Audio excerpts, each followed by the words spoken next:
Coming up, we're talking harvest season. It takes months to grow and seconds to eat. We speak to the winner of the best red chili in New Mexico, and a chef discusses the season of red and green chili. Plus, we take a look at pine nut gathering in Idaho. We have those interviews, plus headlines ahead on the ICT Newscast. This program is made possible by the Corporation for Public Broadcasting, a private corporation funded by the American people. The ICT Newscast is sponsored by the Indian Land Tenure Foundation, a nonprofit organization serving American Indian nations and people in the recovery and control of their rightful homelands. On the web at iltf.org. Support for the ICT Newscast with Lia Chavez comes from the Arizona PBS studios in Phoenix at the Walter Cronkite School of Journalism and Mass Communications at Arizona State University.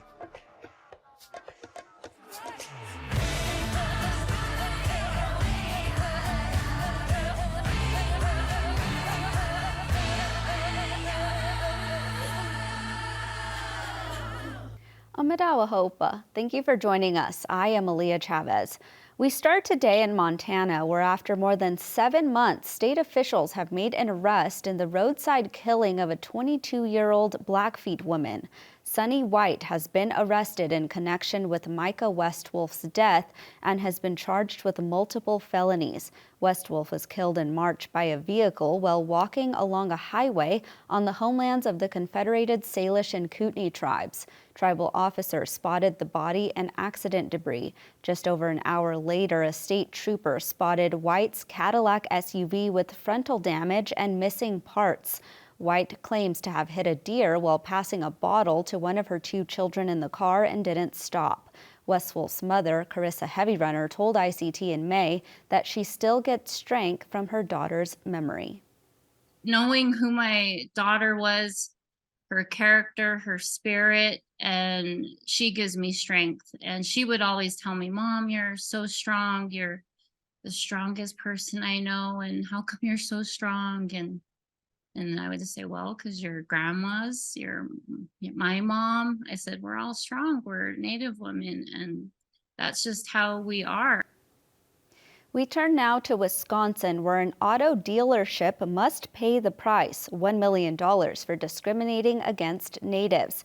Rhinelander Auto Center tacked on junk fees and boosted interest rates for Indigenous car buyers, according to the Wisconsin Department of Justice and federal regulators. The illegal fees cost Indigenous consumers more than $400 extra per car compared with other buyers. The company agreed to stop the unlawful practices and provide $1.1 million for consumer refunds.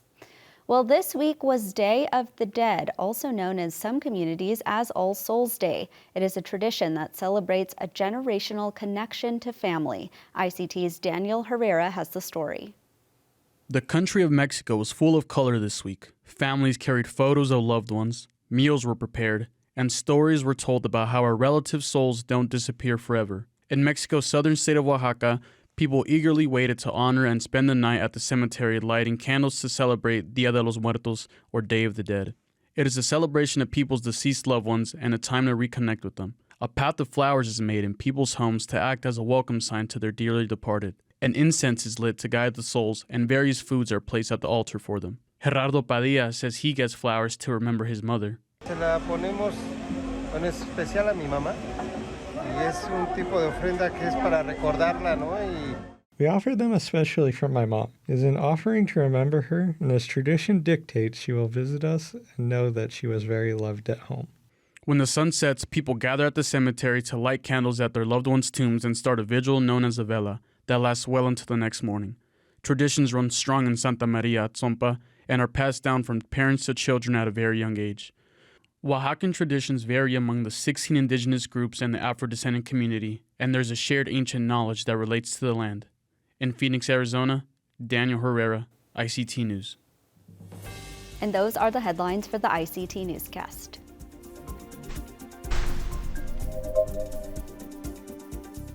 Lia Abeita-Sanchez spends countless hours tending to the land on the traditional homelands of the Isleta people in New Mexico.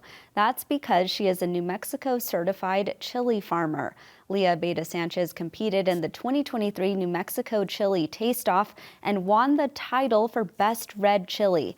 I sat down with her recently to talk about this year's crop and what exactly goes into the food that has sustained her nation, my nation, and many others for centuries. This year has been a little bit challenging compared to previous years.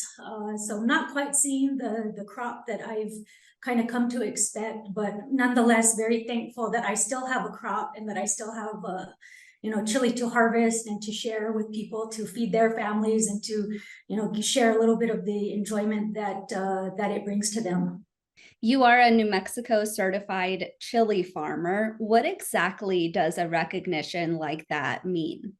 So the New Mexico Certified Chili Program that I'm a part of is a verification program that's run in partnership with the New Mexico Chili Association. And what they do is they come out and they verify that the chili I'm growing is actually grown in New Mexico. And the part of that is to protect our state pride, our heritage, because everyone has heard of hatch chili, and so there's a lot of people. It's a great marketing tactic. So people that might not grow in hatch, but because there's that name recognition, they'll use that hatch name for their chili, the chili that's grown outside of the state and even outside of the country. So the New Mexico Certified Chili Program ensures that New Mexico chili is really New Mexico chili. Over the summer, we saw record-breaking heat waves and extreme weather all across the nation. Can you describe for us the hard work that goes into growing the chilies and having to brave the elements in order to do so? I don't plant till about mid-May, and I go off of kind of what the old timers would use as their date. So after Mother's Day, around between May 15th and May 20th. And so basically the thought behind that from the old timers was that it can still snow up to the middle of May. So after that point, you're pretty safe from frost or any last minute dips in temperature. This year went by my normal schedule, planted late May. A little different. It didn't quite warm up until first part of June, so that was a little different. And then it just got really, really hot. And it gets hot. We're in the desert, but not this kind of sustained heat of 100 plus days, day after day after day. And so that was really hard. But the chili toughed it out. I did kind of notice, now coming up at the end of harvest season, that the plants were just a little bit behind where I would expect them to be. I would attribute that to the heat, as well as the fact that in addition to it being extremely hot, it was extremely dry this summer. And we've gotten kind of some late rainstorms now within the past few weeks, and it has been so wonderful to finally get that rain, but it's a little too late from where we're at in the season. But again, thankful, I'll take it. But it's just been really tough growing conditions with the weather this year. Lia, I'd love to hear the story of how you first got into farming. I started probably, I don't know, maybe 7-8 years ago, just as kind of a home garden. I was like, this is fun. Just some kind of squash and whatever vegetables, cucumbers, a few chili plants. And then the next year, bought a few more chili plants, still a home garden. And then something kind of just was, gave me the thought of, I think I could really do this, and I think I could do bigger. And every year just got a little bit bigger and bigger and bigger to where I'm at now. And I do probably about a 1/4 acre of chili the past 2 years. This year, probably a little bit over a 1/4 acre, but at least a 1/4 acre the past 2-3 years. And chili farming is something that's been in my family for a very long time. My great grandfathers, both on my mom and my dad's side, were some of the most prolific chili farmers in Isleta. I grew up, hearing stories about them from everyone in the community, and people in the community still talk about them to this day, and just seeing just their chili fields and how much chili they would have, and all their ristras that would be hanging off the side of their house. So it's part of that is really cool that I get to carry on that legacy. For you, do you think that being a chili farmer is a way to honor your ancestors? I think it is. I think growing food and farming really is, because one, it teaches you a deeper understanding of our traditional values and our customs and our traditions, things like patience and understanding, and resilience, because, I can be very impatient, but chili farming has taught me how to be patient. Because I can't make the plants grow any faster than they want to grow. I can't make I can't make the water flow faster or stronger. Sometimes it's just learning to be patient. And I think farming is probably one of our truest practices of our ancestors' teachings. At the risk of making all of us hungry, can you tell us what your favorite thing to make with chili is? Oh man, I will have to say I am a red chili person, also just because of just the time and the effort that it takes to get a good red. So in that case, and I know this isn't talking food necessarily, but one of my favorite things to make are chili ristras. I love to Thai chili. So aside from a good red chili, I do love some fresh roasted green chili, cut up, mashed up with some tomatoes on a fresh tortilla. That sounds so delicious. Very quickly here, you mentioned a ristra. For someone who maybe doesn't know what that is, how do you describe it? So a ristra is a string of tied red chili. Most commonly you see it these days for decoration, hanging out outside people's porches, but traditionally they were a form of food storage. So we tie the red chili up in the fall and hang it to dry and have our supply of chili to hold us over till the next harvest season.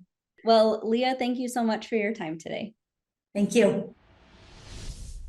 Is it too early to start talking about Christmas? Not when it's about chili. Let's take a deeper dive into this New Mexico staple with our next guest, who has a Ph.D. in culinary anthropology and owns Red Mesa Cuisine in Santa Fe. At the beginning of the harvest season, I spoke with Lois Ellen Frank, whose book, called Foods of the Southwest Indian Nations, won a James Beard Award. Take a look. Anybody who's ever been to a restaurant in New Mexico get asked red, green, or Christmas, but tell our viewers what that means. So New Mexico is interesting in that our state question is red or green. And what they're asking you is which kind of chili do you want? Because you're going to get chili. It's just a question of, do you want red or green? Or if you want both, it's going to be Christmas.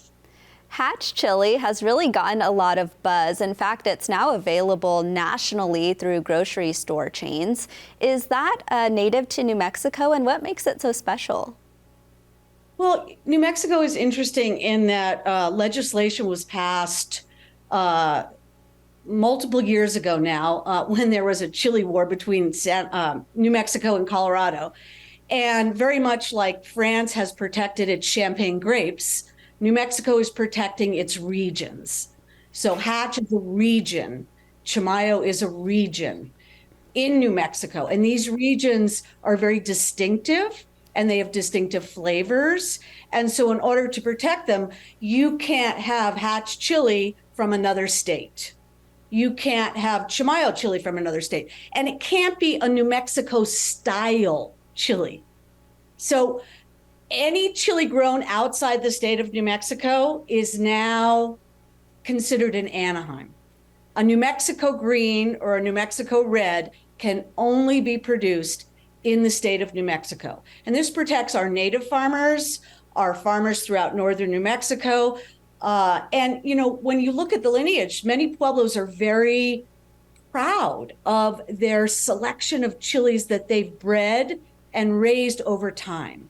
And so it's a protection to protect those chilies and to encourage people to buy local and native from our state.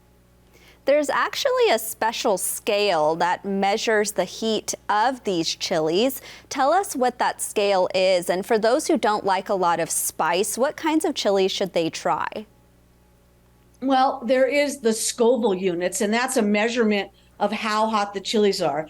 But I always like to contextualize or say that chilies have a lot of medicine. And I just did a new book also called Seed to Plate, Soil to Sky, which is due out at the end of August. And it's my first plant-based recipe book focusing on all the 8 ingredients that Native people gave to the world. So corn, beans, squash, chili, tomato, potato, vanilla, and cacao. So before 1492, none of these foods existed outside of the Americas. It's truly a native gift to the world, and it changed cuisines all over the world. And of the Magic 8, I like to call it the Magic 8, chilies are the most medicinal. It's amazing. And you don't have to eat a hot chili to get the medicine. You can eat a mild chili. The medicine is capsicum. Capsicum is the ingredient in the chili. It is the heat, it is the flavor. And so when you eat a chili, it increases your heart rate. Anytime your heart rate increases, you feel warm. Some people perspire. I work with Chef Walter Whitewater, who's Navajo, and his tolerance to chili is very low. Mine is a little bit higher because I've been acclimated. I've been living in Santa Fe since the 80s.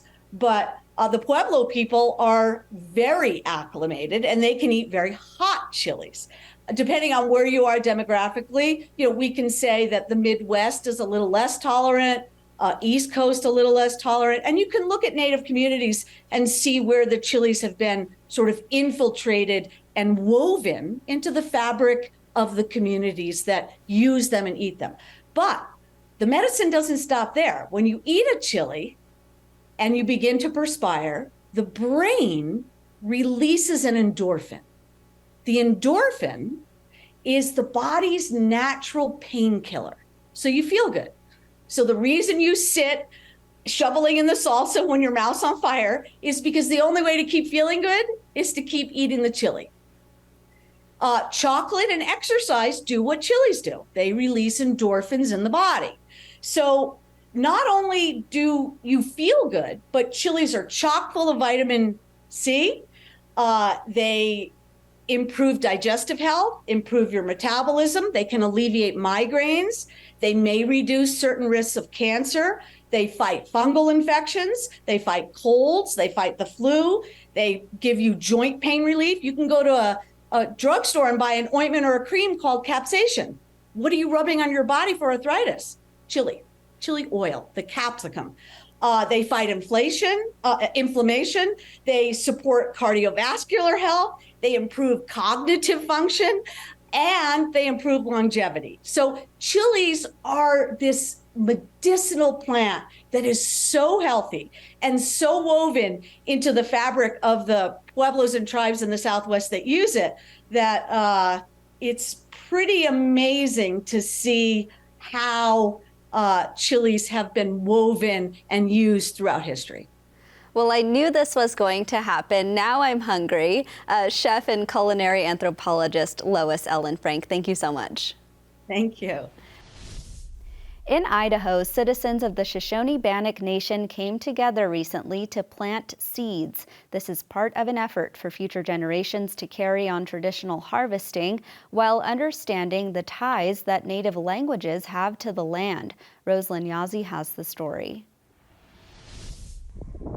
Beneath the cloudy blue sky, nestled in the sagebrush, Shoshone-Bannock families searched for the best spot to pick piñon pines.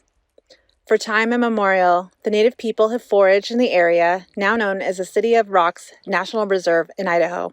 The harvesting of pine nuts is typically done in the late summer into autumn. This year, the nation's Language and Culture Preservation Program is working with the Bureau of Land Management. The partnership is part of the Seeds of Success Project, a national native seed collection program. Nolan Brown, Original Territories Historical Research Manager, explains the purpose of the event and why they're working to preserve pinyon pines. To bring out our tribal members and gather in a traditional manner. And also, the second purpose was we collaborated with the BLM state office. Our tribal liaison, Susan Filkins, arranged for us to contribute to seed banking project so that we'll always have pinyon seeds in case of a catastrophe, be it fire or because of climate change. There's a mold called black stain mold that is killing the pinyon pines around here. And so we wanted to bank those seeds in case anything should ever happen. And also there was a third purpose to this trip, is we wanted to collect seeds that we could bring home to Fort Hall, and with our land use and language and culture and tribal member Sydney Fellows, we created a project to plant some pinyon pines, and we've selected a few areas on the reservation to do that. One of the many goals of the preservation program includes adding the Shoshone and Bannock languages into more events. Shoban citizen Bailey Dan, who is an original territories historical researcher, has committed herself to the study and teaching of her language. Put together by language instructors, Dan taught some phrases to use while gathering. To get a better understanding of her language, Bailey works with elders, who she calls the ultimate masters. And though she's still learning herself, the language worker is always willing to share what she knows. And we're out here today in this beautiful land out collecting pine nuts, and currently the pine nut season is either over, we either missed it, or it needs a little bit more time. But we're out here, and I think the most important part, even if we don't have a successful harvest, is being able to be in the land and use our language and connect with the land, because the land recognizes us and our ancestors recognize us. And so when we're here in these beautiful areas, it's really important for our people to be here and to assert our presence, but then also to use the language as much as possible. And so earlier this afternoon, I gave a Shoshone language lesson that our language instructors with LCPD put together. And so that was really nice. And it was really great to see a lot of youth here, so they can, just be around the language and learn their traditions, such as pine nut gathering, which is something that we can lose if we don't continue to do it every year. So I think that's really important. Davat is pine nut, and when we're collecting our davat, it's good to zashuangan, to have good thoughts when we're collecting it. That's really important, and to pray. Nani shundahai, daman davat, desensogo, nani shundahai. We need to have that good thoughts, those good thoughts when we're collecting, and because there's a reciprocity between the things that we gather and ourselves and our spirits, and so and their spirits. And so when we come together and we meet, it's good to have those. We need to have those good thoughts, so that they can recognize us, and so that we can harvest in a good way, so that they will come back. Shoshone Bannock citizen LaDawn Poog says she felt blessed being in the traditional lands of her ancestors. Growing up, she remembers her grandmother bringing her grandchildren with their buckets to pick pine nuts. As time went on, the family stopped going because she says the area they used to go to was bought and fenced off to them. Since then, Poog says she was not sure of where to go to gather and was happy to see the opportunity to learn more.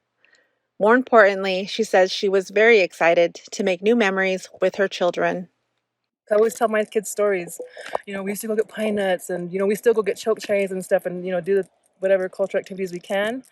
And so when I saw this opportunity, I was just like, let's go. We have to go. And so we just canceled a lot of other plans that we had because this was it. And I had been thinking about my grandmother a lot on my mind the past few months, and this just, I don't know, it's just a beautiful moment and a beautiful seeing how the I don't know who they are, the rangers, I guess, the people that work for the BLM, and how nice they were, and how we were talking about building a rapport together and kind of letting us come and harvest and learning that we're allowed to come harvest. It's just a beautiful feeling. It feels like a lot of healing coming out, a lot of healing coming together. And especially for my children and for all the youth that are here, they get to experience it. To me, that is just priceless. For the event, the Bureau of Land Management opened up a new area to Shoban families that is currently unavailable for public use. The seed collection itself took place over 4 days, and event planners say, just like their ancestors, they'll return every year. In Elmo, Idaho, Rosalind Yazzie, ICT News. And that's a slice of our Indigenous world. For all the latest, visit ictnews.org. From all of us in the newsroom, stay safe, my relatives.